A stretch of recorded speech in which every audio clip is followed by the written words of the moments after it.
নমস্কাৰ সকলোকে। আজি ভাবিছোঁ মই আপোনালোকৰ আগত এটা বস্তু দেখুৱাইছোঁ। চিনি পাই চাগে, এইটো থেকেৰা বুলি কয়।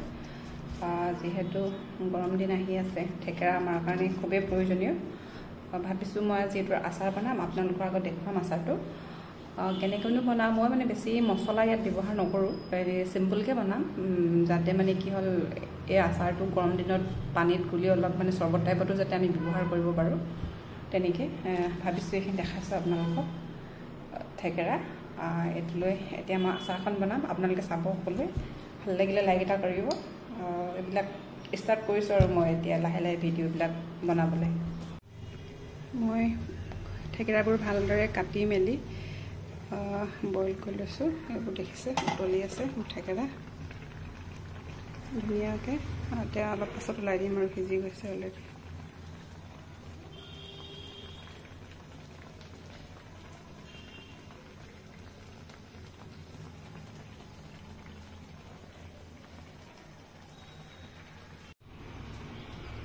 থেকেৰা বইলটো মোৰ হৈ গ'ল। মই অলপ বেছিকৈ সিজাই দিছোঁ থেকেৰাটো, যাতে মানে থেকেৰাটো ভাঙিবলৈ অসুবিধা নহয় আৰু সেইটোৰ কাৰণে।